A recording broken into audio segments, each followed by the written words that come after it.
feels good. That's all the time I needed to fill. I appreciate that. Thank you, man. Feels great. I'm feeling good. I actually just recently had to go to the emergency room, though, and I had some stomach virus thing. I almost called an ambulance. It's weird, even considering calling an ambulance for yourself. You know? You call ambulances for other people, right? What are you supposed to say about yourself? Can you come get me? Yeah, I don't feel so good. Just come on in, I'll be lying on the floor.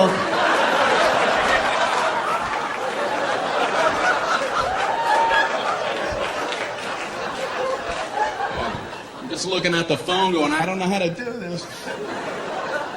I don't know what to do. It was at night, so I drove myself to the emergency room. That's a nice, relaxing drive.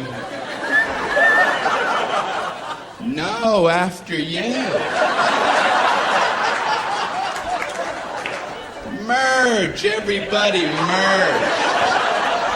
I'm only imploding.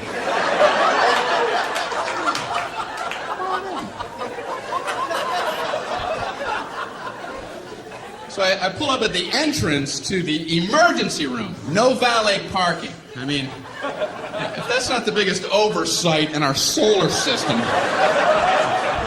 If there's ever a time when you want to go, can you park this because I need to collapse immediately? But no, I'm circling around the parking lot. Can I park there? I think I'm going to die.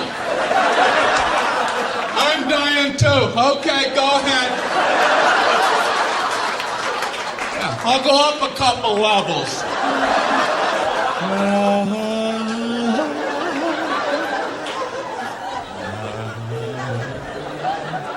Unbelievable. I don't care if you're driving yourself or someone else to the emergency room. You still want to get out and run in with them. Are you supposed to drop somebody off and go park a car? Okay, you go in. Tell him you're shot.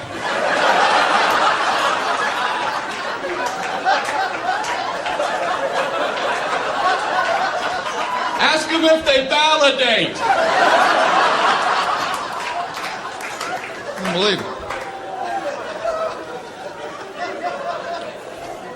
So I finally park, you know. I go in to check in. They ask the most insulting question when you check into a hospital. What seems to be the problem? What seems? Well, it seems. It seems like everything on my inside wants to be on my outside. But I'm no doctor. What kind of condescending question? So they check me into my luxurious half room. There's a curtain down the middle with a mystery patient on the other side. And he's moaning over there. Thinking, man, they're never going to help me with him moaning like that. So I got to out-moan him, you know.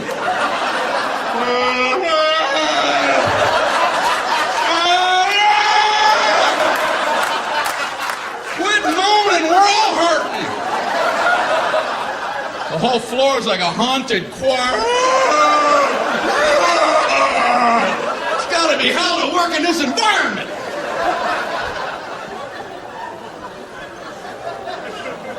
So I'm killing time writhing. Nurse finally comes in. How are you doing tonight? I'm on a gurney. You have a painkiller or something? This is killing me. So she goes, how would you describe your pain? It's killing me. I don't know if you remember that part. Ouch. What are we playing, that pyramid game? Excruciating. horrific. Would rather have shards of glass in my eyes. How do I convey this to you? So she asks, how would you rate your pain? 4 stars. 2 enthusiastic thumbs up. She goes, how would you rate it on a scale of 1 to 10, with 10 being the worst? Well, you know, saying a low number isn't going to help you. Oh, I'm a 2. Maybe the high 1s. And you could give me a baby aspirin and cut it in half. Maybe a Flintstone vitamin and I'll be out of your hair. You can go 10 to all the 3s and 4s and such. If anyone's saying such ridiculous numbers. I couldn't bring myself to say 10, though, because I had heard the worst pain a human can endure is getting the femur bone cracked in half. And I don't know if that's true, but I thought if it is, they have exclusive rights to 10. And now I'm thinking, what was I worried about? Is there like a femur ward at the hospital? They would have heard about me and hobble into my room. Who the hell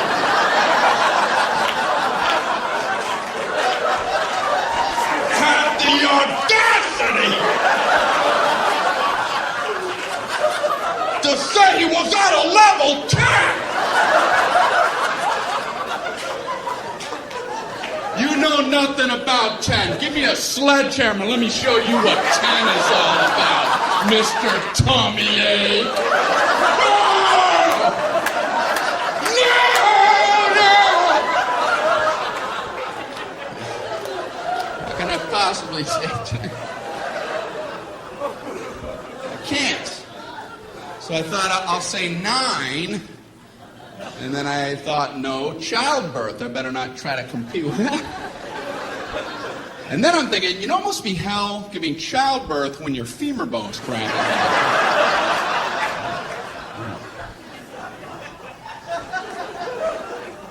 So I said, I guess I'm an 8. She goes, oh, okay, I'll be back. I'm like, oh, I blew it. I ain't getting nothing with 8. But she surprised me. She comes in, she goes, the doctor told me to give you morphine immediately. And I'm like, morphine? That's what they gave the guy in Saving Private Ryan right before he died. Okay, I'm a 4. I'm a 0. I'm a negative 11-teen. Morphine. So they gave me morphine. Wow. All I know is about 15 minutes later, just for the hell of it, I was like, I'm an 8 again.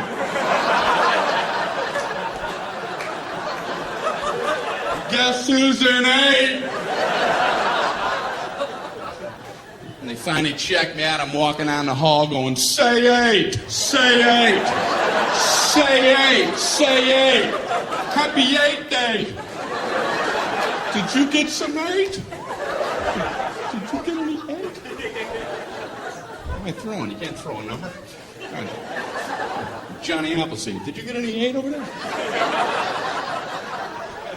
I don't understand my own visuals. All right. Up here throwing numbers around. I'm fine now, I think. I don't know. So they sent me to my regular doctor for a follow-up, and I was nervous going because my cholesterol... I knew it was going to be high because last year it was high, and I hadn't done anything different.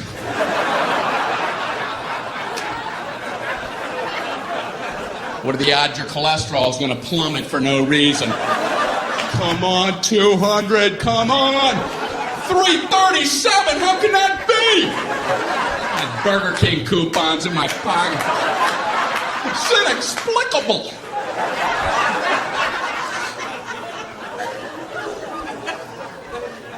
So I was nervous.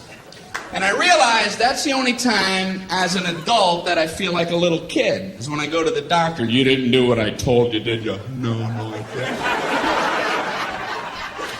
What should you have done? I should have listened when you were talking to me. What are you going to do from now on? Pay attention when you say things. When are you going to start? I'm going to start right now. Immediately. Tall doctor. He's a good doctor, I think, you know. I told him I get heartburn sometimes, so he goes and gets me a list of things that cause heartburn. I'm looking at the list and I'm like, I already know this. I know how to get it. That's like going into the hospital with a cannonball wound and they show you a list. Here's how you get cannonball wounds.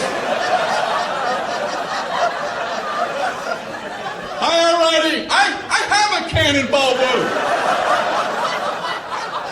It's gaping. Do you have a tube of cannonball wound ointment?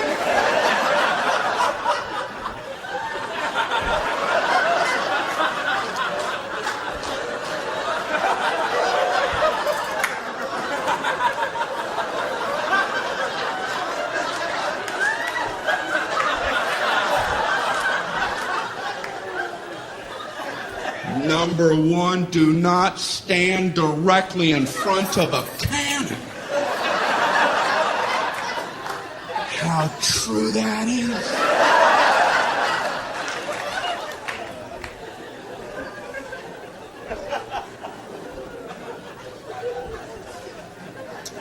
So, my doctor looks at me and says, you should probably drop a couple pounds there, Brian.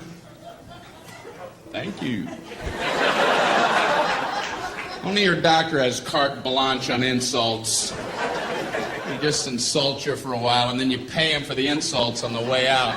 Boy, you should lose some weight, and those moles are looking pretty weird. All right, how much for that, Doc?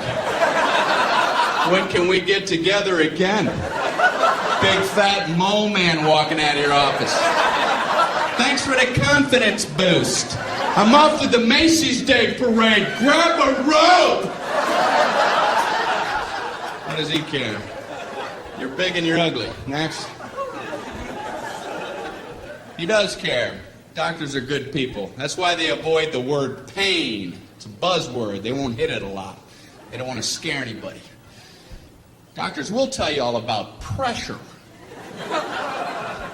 They'll tell you all about the pressure you're going to experience. If a doctor tells you you're about to feel some pressure, buckle up. In a moment, you're going to feel a little bit of pressure. The pressure hurt like hell! Pressure. All pain involves pressure. That's one of the definitions of pain. You could be swinging a 2x4 at your head. In a moment, you're going to feel a little bit of pressure.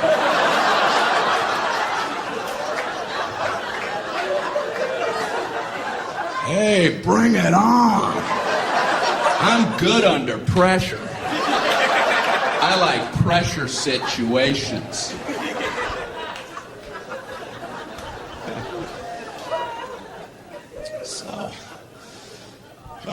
So my doctor, he told me to watch what I'm eating, told me to read food labels. I'm in the store reading the Fig Newtons label. I've always liked Fig Newtons. I'm trying to see if it's okay to eat them, and everything looked fine, the fat content, everything. I looked at the serving size, 2 cookies. Who the hell eats 2 cookies? I ate Fig Newtons by the sleeve. 2 sleeves is a serving size. I open them both and eat them like a tree chipper. Fig Newton shavings coming off the side.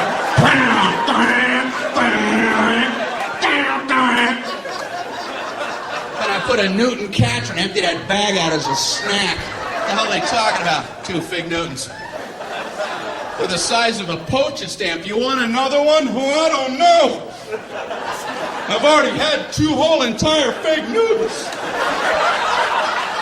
Maybe I could try to muscle one more down, but I don't think I'm gonna.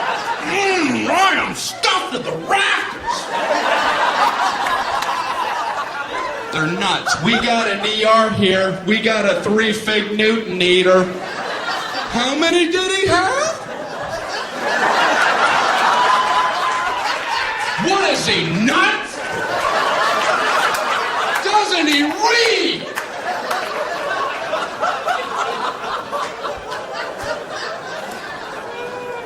Who's coming up with serving sizes? A serving size of ice cream is a half a cup. What is that? Is that like a joke some guy put on there? Hey, come here. Look what I put for the serving size.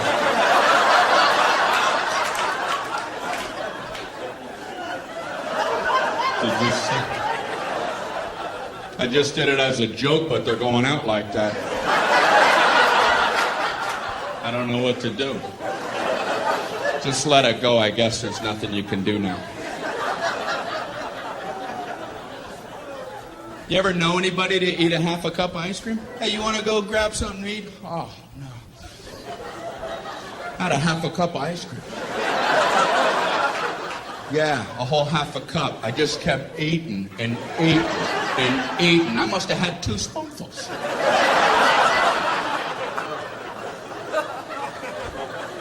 I think a serving size of ice cream is when you hear the spoon hit the bottom of the container. Clank, when you can't do this anymore. I even ripped the side. I'm not sure what they're talking about for the half a cup of ice cream. I have to lay off dairy, though. That's what my doctor threw in as I was leaving his office. Oh, and lay off dairy. I'm like, what the hell? What kind of blanket sweep is that? And no more happiness.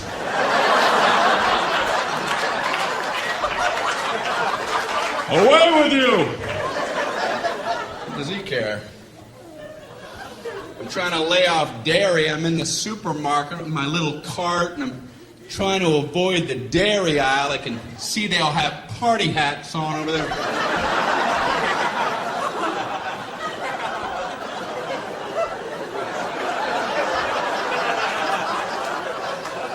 I'm in the juice aisle. Slooped over with juice people. Ugh. I learned something in the juice aisle, and that is, I don't know what's going on with cranberries, but they're getting in all the other juices. Whoever the salesman is for cranberries does a great job. He's showing up everywhere. Hey, what do you got, apples? Put some cranberries in them. We'll call it cran apple. Go 50-50. What do you got, grapes? How about cran grape? What do you got, mangoes? Cran mango. What do you got, pork chops? Cran chops. Why don't you back off, cran man? Why don't you take your sales trophy and have a vacation? He's working too hard. He's making the other fruit guys feel bad, you know? Like the banana guy wakes up. Man, I ain't into nothing.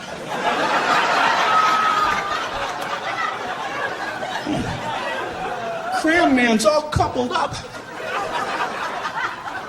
You gotta get cracking, banana man. You gotta get on a stick. My doctor also told me to, eat more fruit. So I had some Pop-Tarts this morning. Nice thin layer in there. You ever look at a Pop-Tarts box? They have directions on there. Can there be a simpler food item than Pop-Tarts? Like if the directions weren't on there, would somebody, what the? How do I get that goodness in me?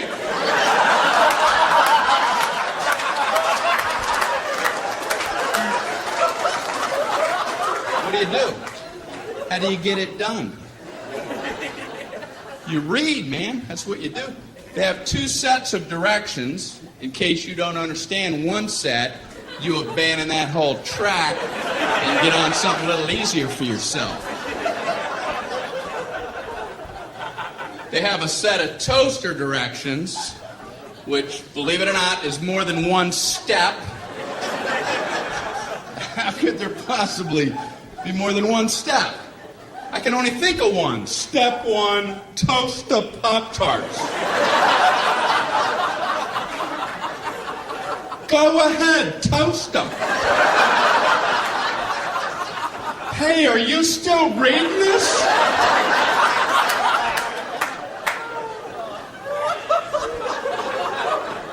But they've managed to break them into smaller increments. These are some of the actual steps. I would love to be in the room watching somebody who has to consult these toaster steps. Okay, number one, remove pastry from pouch.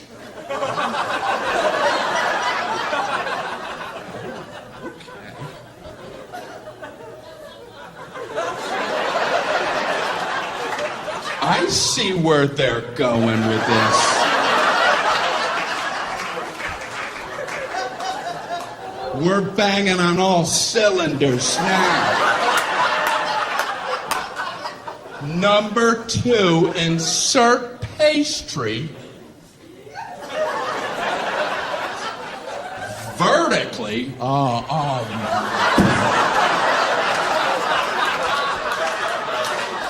They're reading toaster directions. You're going to throw the vertical concept at them?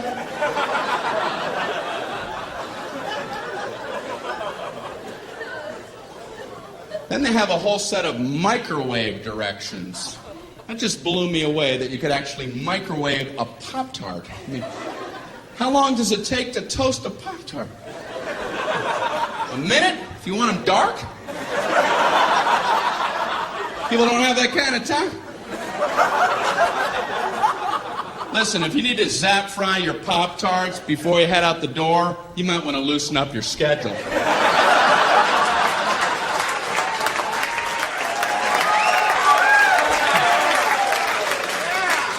And I swear it says microwave on high for 3 seconds. I don't think I want to wake up and be eaten in 3 seconds. The alarm goes off. Put him in. Ding! I'm slow. I gotta get out of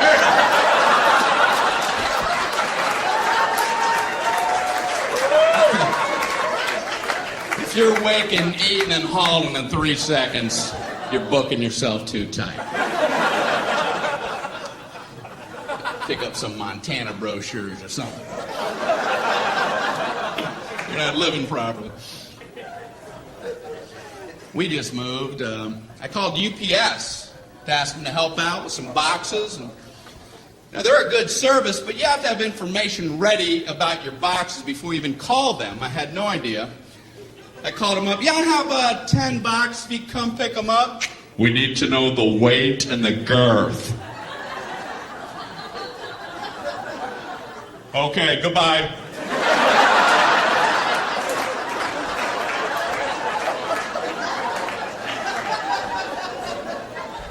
So I called back, we need the weight and the girth. Okay, I don't know what the weight is, and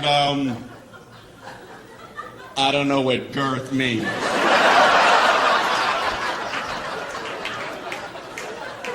So now what's the procedure?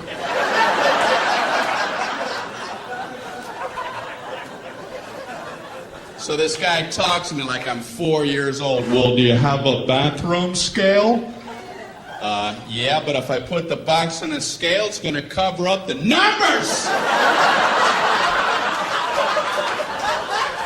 What do I take them off really quick? 0,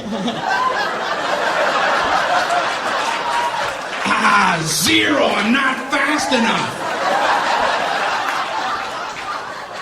What's he talking about? So then he gives me like his Mr. Wizard formula. How about if you stand on the scale and weigh yourself, get off the scale, pick up the box, get back on, weigh you and the box together and subtract your own weight. I'm going, slow down!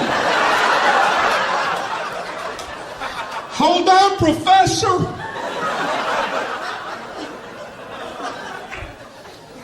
I know this guy's never tried this, because I tried it, and you still can't see the numbers!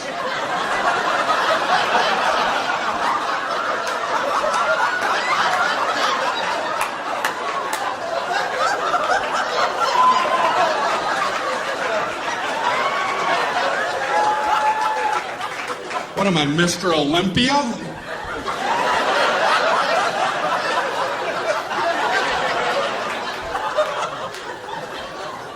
£3.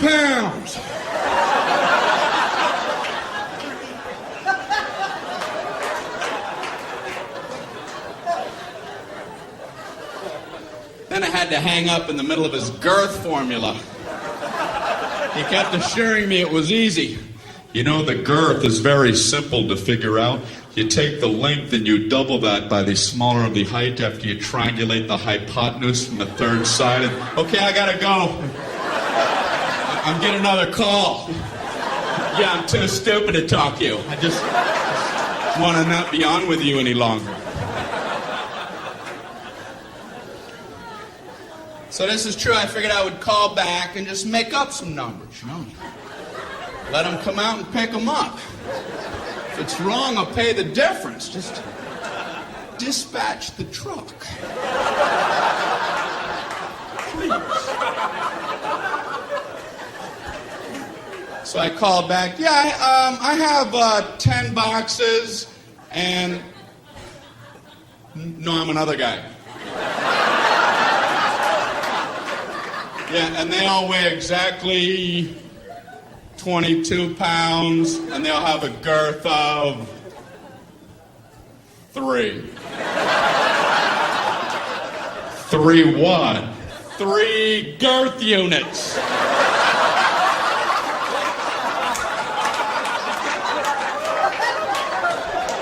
Come pick them up, please. I'm begging you. They're boxes, and they're brown, and they have tape all on them. And they probably fit on a dolly. Why must you torture me?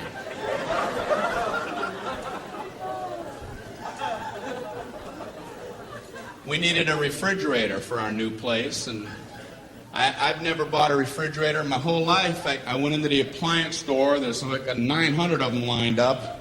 There's a salesman there.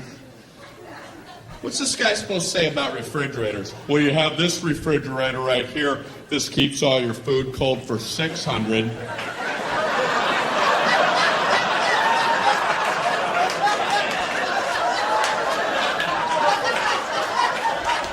got this refrigerator. This keeps all your food cold for 800.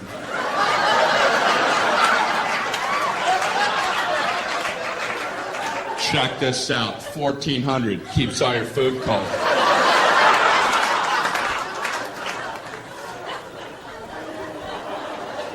So this guy's working me on this one. I've never seen a guy work so hard. This one is a very nice refrigerator. It has a meats drawer.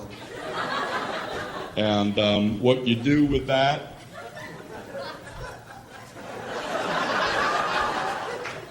you would put meats.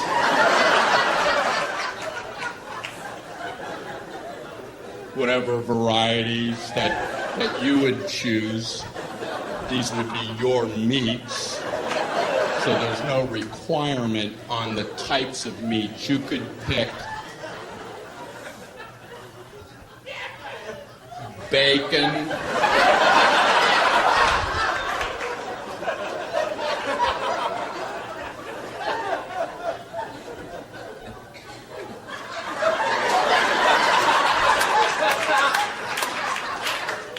marbled meats. There's an endless selection. Endless. And this one also has a crisper for crispy things. Potato chips.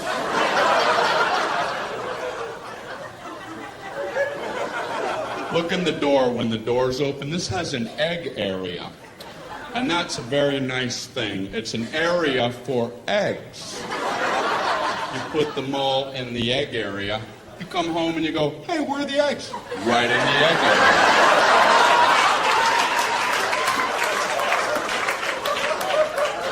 And they're all written in cursive, and that's a real nice feature. It is. That is a nice touch.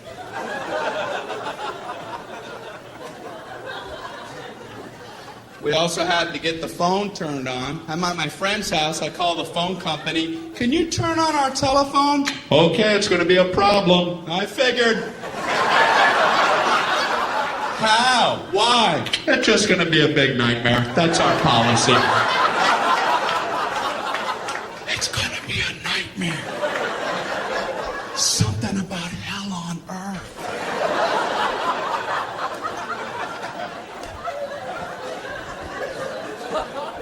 It's different than I thought. I didn't know how it worked, so I asked him, how does that work? Do we have to wait in our home for a few days for the phone people to come out? No, we do it differently now. We can just flip the switch from right here. Oh. Great. Can you go ahead and flip it? We're going to flip it next Thursday.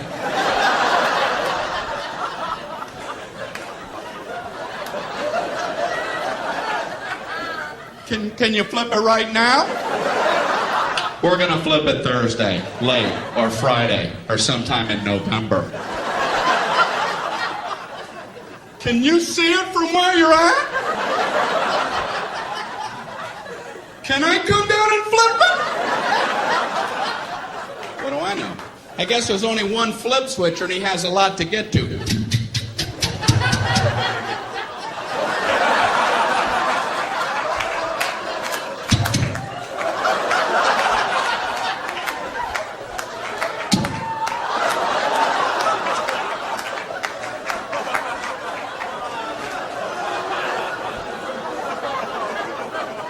I assume they're tiny. Maybe they're big giant switches and they're really hard to flip, you know?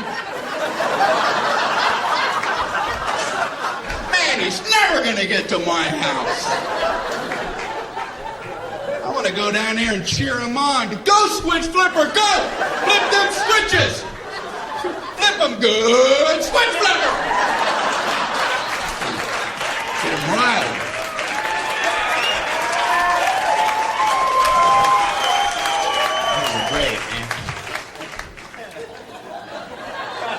So I had to use a phone to book the flight to come here, and the reservationist gave me a confirmation code.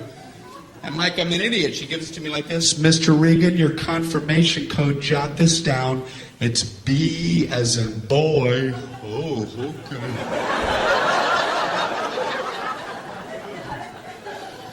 P as in Paul. Slow down.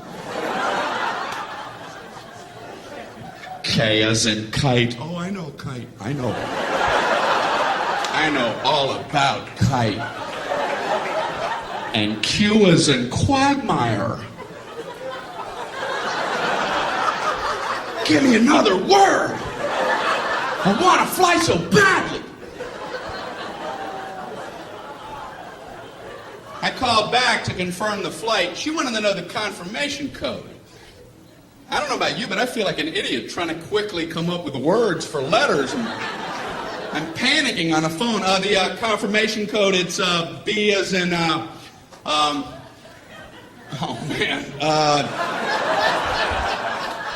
baked beans.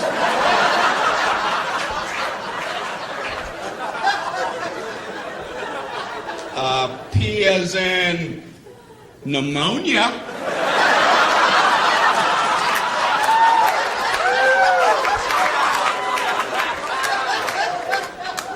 K as in Gaddafi. And Q as in Gaddafi.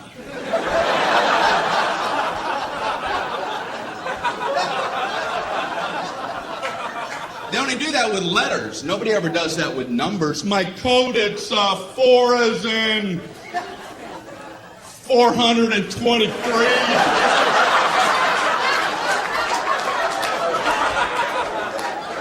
2 as in 2,941. No, 47.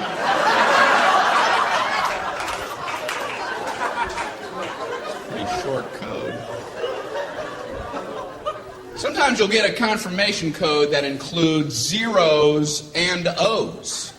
You write them the same way, they're completely different keys. They'll give you the number 1 and the letter I. You write those the same. They're different keys. A small L looks the same. They don't care you'll never be able to communicate this back clearly. I'd like to give a code to these people for their big vacation. Here's your confirmation code. You're going to need this for your vacation. Are you ready? Okay, it's 11I 1000I1001 small L.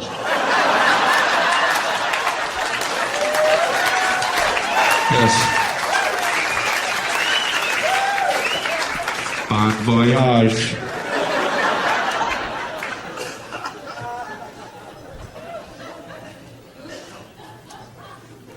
You know, I flew here. How come the first class people they can just get on whenever they want? I've always hated that. First class people, board at your leisure. Take your time, first class people. Coach people, no wait, sit, scuzz. Wait, little piggies.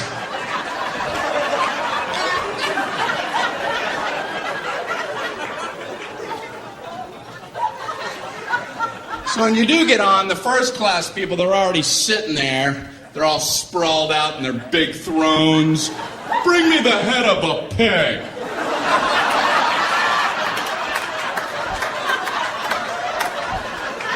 And a goblet of something cool and refreshing. Anyone have a fiddle? Make someone from Coach fiddle for me. Amuse me. They have fiddles in the overhead racks up there. You're not allowed to even use their bathrooms. The bathrooms up front are for our first class passengers. The coach bathrooms are located at Newark Airport. Concourse C. Concourse C, ladies and gentlemen. So when you do board, the first class people, they're sitting there. A lot of them are working as you're boarding. They have computers out and calculators. They're looking up at you like, hey, we're making money right now. Right now we're making money. Go, get in the back. Close that curtain. I don't want to see it. Even in my peripheral. Huh? Snap it shut. What's the matter with us? They gotta cover us up with a tarp. And you go in the back, everybody has coloring books. Hey, come here, where was you? Where was you at? You're in the middle, and there's 9 of us, and you're in the middle, and we have all the armrests, so you gotta sit like this. You gotta figure out a way to eat your snack while your elbows are touching. You gotta learn how to twist your little plastic utensil.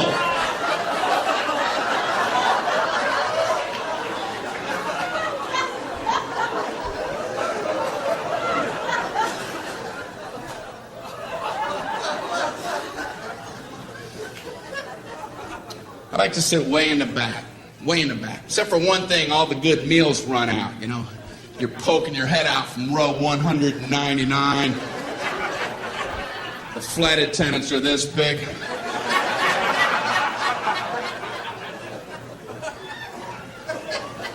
You can hear the good meals getting snagged.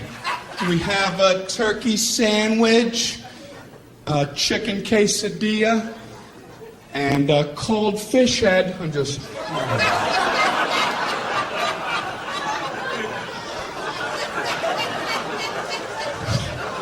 wonder what I'm gonna get.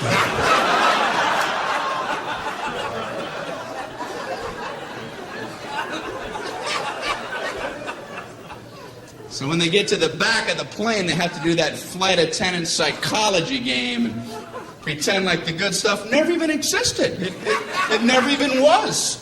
Would you like a nice cold fish head? They're frozen solid, frozen head of fish. The eyeballs in there and the skeleton's coming out. It comes with a turnip and a spork. I was wishing you'd have one of them left, wishing upon a star.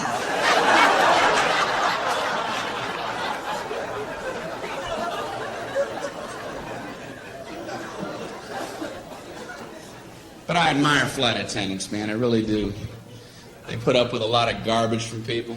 Have you ever been sitting in your seat and you see somebody trying to fit something in the overhead rack that you know ain't going in there like in a million years? They have like a mattress and a lamp. You're looking at them like, what kind of perception problems does this guy have? And the flight attendants are always nice. They always run up and act like it might maybe fit. You know, oh, I don't know if that's going to get up there. We can check it for you, you moron. I know that's what they want to say. I would last about 8 seconds at that job. I'll just get up there. Does that look like it's going to fit? You have this much room, you have a dead yak. Are you okay? You don't see all these people jammed up waiting on you? You don't see any of them, is it?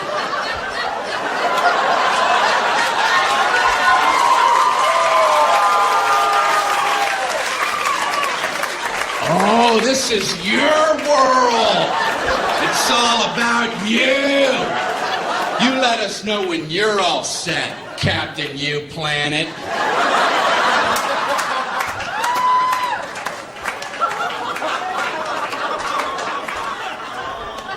And I feel bad for the gate agents because they try to get the boarding process to run smoothly, but no one will listen to them. Don't blame them. They try, they get on the intercom. Ladies and gentlemen, we're about to begin boarding. If we could ask for your cooperation, would you all please remain seated until your row has been called? Everyone, please remain seated. Everyone, please back away from the gate. Please back away from the gate. Somehow, by the time that comes out the speakers, it must sound like, Everybody up and rush the door. Everyone, immediately try to squish your fat butt simultaneously in the small gate door area. Hurry. Push and shove, everyone. Push and shove. Do whatever you have to get on board. This is the last helicopter out of Vietnam.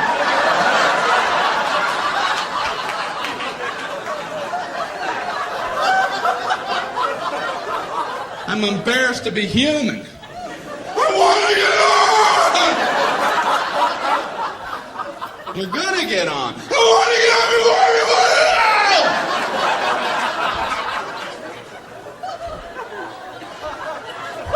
Why?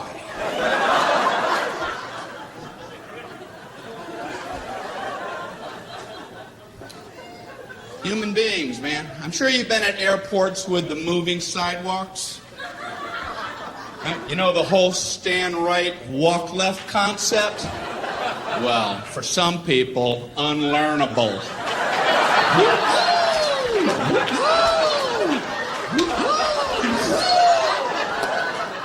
You ain't getting it in, no matter how much stimuli you offer.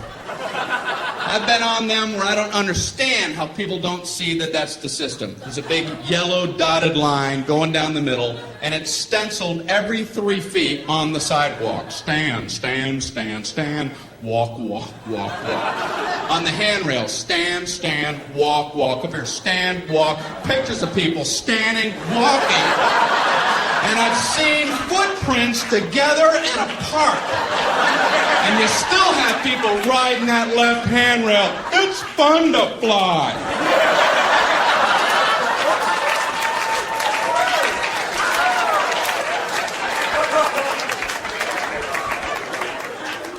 Watch them close, because they're the ones at the end of the moving sidewalk.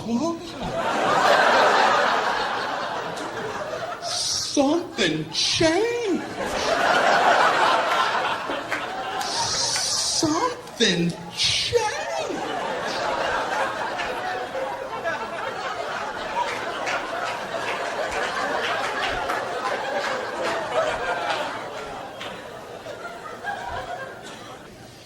I'm trying to get into inventing, and that's hard.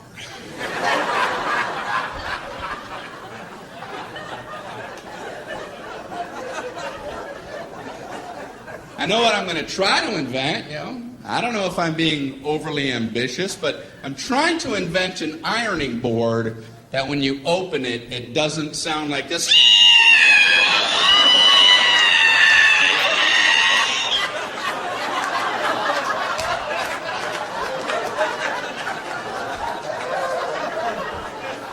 Every ironing board I've ever opened sounds like a witch being boiled and oiled.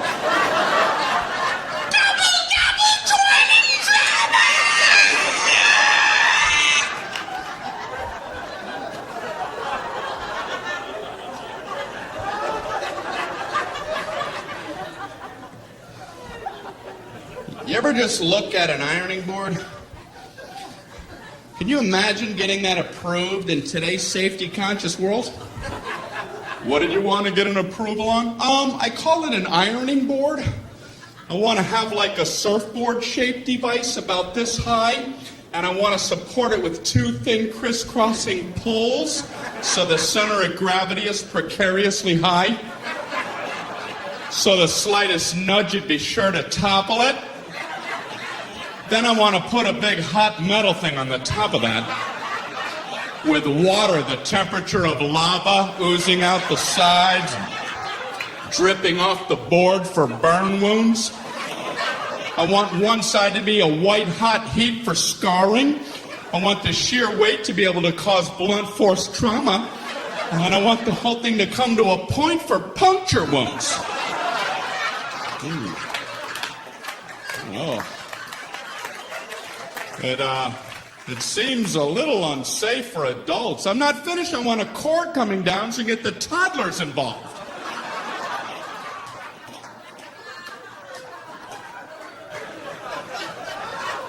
Why are we allowed to have these?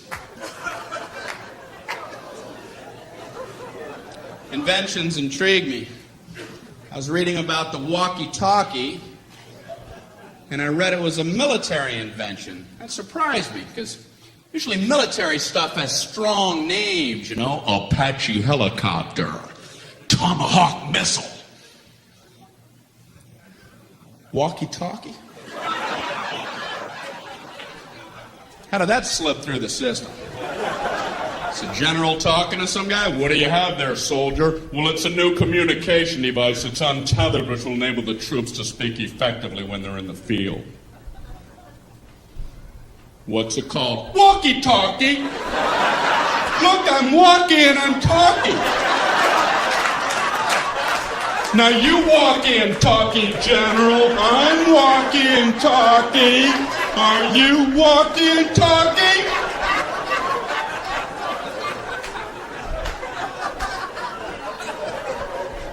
I like it, soldier. What's this explosive device? The whammy-kablammy. And this is the Rudy Tooty aim and shoot.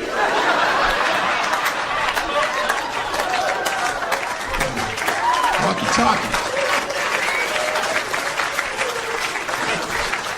I'm wearing new contacts. I just had my prescription changed after 6 years. You ever wait that long? Then you get new lenses. You're like, man, I could have been seeing things. How can instantly improved vision not be at the top of your to-do list?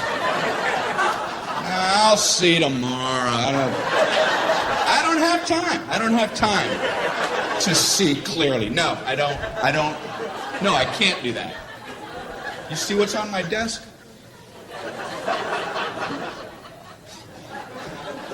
So I go in for the eye exam. I don't know about you, but I concentrate like crazy during the eye exam. You don't want to get a D on that thing. End up with these big, thick Coke bottle lenses. I didn't take it serious.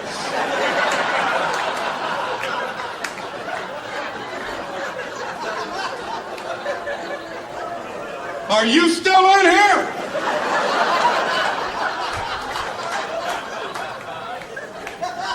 I'm just seeing shadows and shapes. It's important. They don't call it a quiz. So I go in there, I sit in that big chair. He slides that big giant thing on my face. Are these my glasses? What happened? happened to me? That'd be a hell of a pair of glass. Do I like it better like this or like this? I like this one, but I want to see that one again. That one's pretty good, but let's go back to that one. Click, click, click, click, click, click, click. I hate that test because I can't commit. I can feel my eye doctor losing his patience with me. Let's try it again, Brian. Which one do you like better, number 1 or number 2?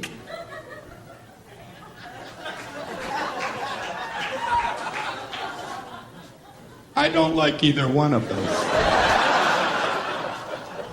Yeah, but that wasn't the question I asked, was it? I asked you which one you like better, and I was careful to phrase it that way. So why don't you keep that in mind while we try it yet again? Which one do you like better, number 1 or number 2?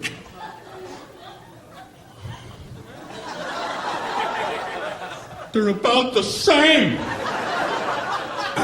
Well, why would I waste your time and mine by making them both the same? Did you ever stop to think about that? You ready to try it one more time? What do you want from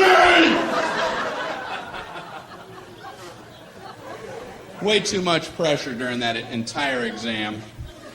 They do one test every time. I don't know what they're looking for. All I know is I get an anxiety attack in the middle of the damn thing. Tell me the exact moment point A is directly over point B. I'm like,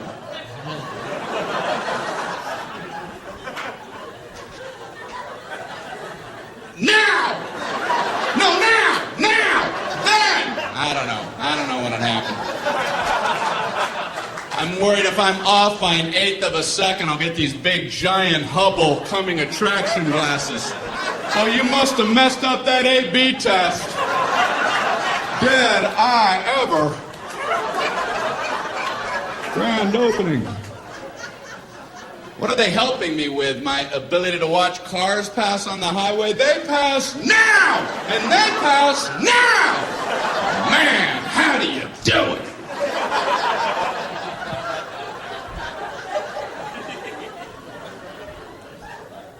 It's weird in the eye exam room. It's just him and me. It's dark in there. The door's closed. I feel strange when he pulls his chair up uncomfortably close to you.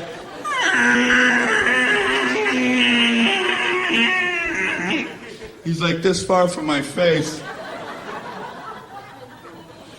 He shines his goofy light into my eyes for about an eternity.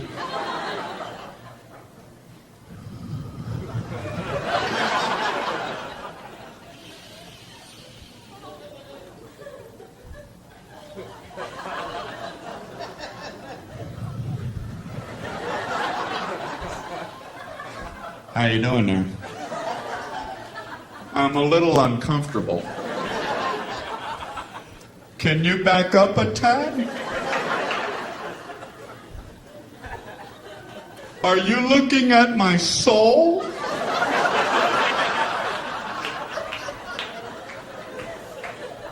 You want a Tic Tac?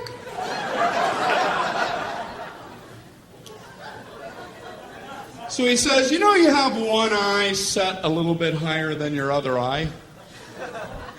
No. I did not. He goes, it doesn't affect your vision or anything. I just thought you might want to be self-conscious for the rest of your life.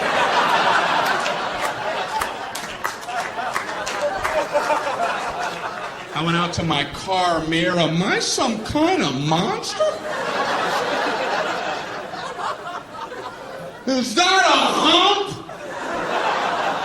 I am not an animal. I am a man. What's the matter with him? Then he asked me, would you like to try trifocals? And I'm like, I must have been away a while because I have no idea what you're talking about. He says it's exactly what you would think. You can see at 3 different distances depending on where you look through your lens. You can see close, medium, or far away. And I'm like, I can't even imagine getting used to that. There's a book, there's a plane, there's Alpha Centauri!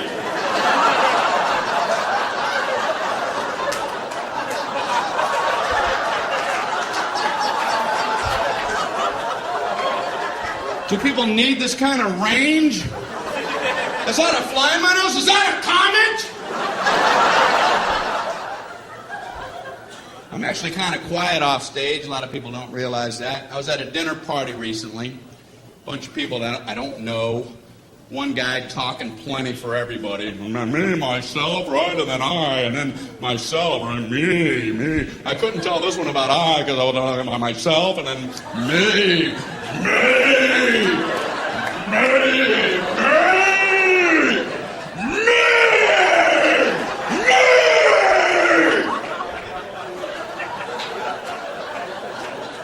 Beware the me monster.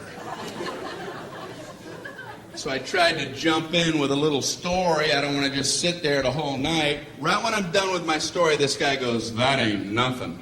Oh, well, didn't mean to waste everybody's time. Telling my nothing story. Here, let Marco Polo speak. He's back with tales of adventure. My story ain't nothing. Maybe it wasn't, because I made the mistake of trying to tell a story about having only 2 wisdom teeth pulled, and I learned a lesson. Don't ever try to tell a 2 wisdom tooth story, because you ain't going nowhere. The 4 wisdom teeth people are going to parachute in and cut you off at the pass. Halt! Halt with your 2 wisdom tooth tail. You will never complete one. Trust me. I'm trying to tell my story. You know, I had some wisdom teeth pulled. I had 4 pulled. Oh, okay.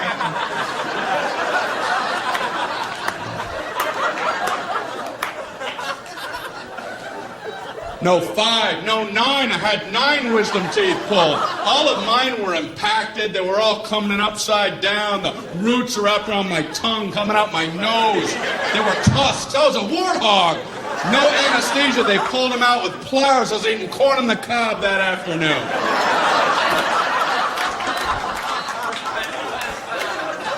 Pin the blue ribbon upon his chest. That knocks the socks off of my wisdom tooth tail.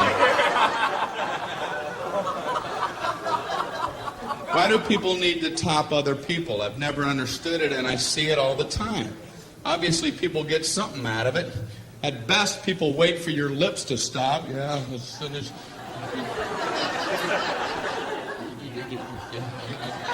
Okay, you, me! You, me! You see the difference? You see that? Now I do. What is it about the human condition? People get something out of that. That's why I have a social fantasy. I wish I was one of the 12 astronauts who have been on our moon. They must love knowing they can beat anybody's story whenever they want.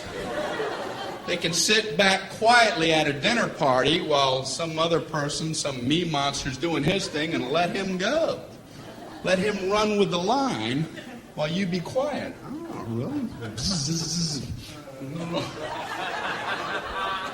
Let him have his moment. Yeah, I'm a big traveler. I have my business. I got my own global enterprise I got to check. You know, driving in the Autobahn because I keep a fleet of sports cars over in Zurich. You know, I got this Swiss account that I want to check.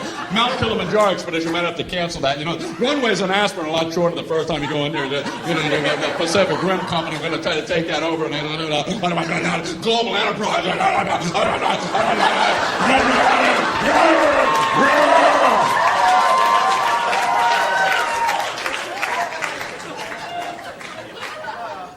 I walked on the moon.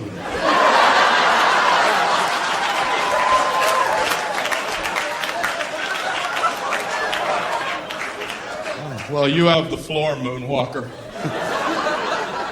You know, you mentioned driving on the Autobahn. That reminded me. Once I was driving in the Sea of Tranquility. In my lunar rover. And I too was worried about our speed till I remembered, wait, we're the only ones on the moon.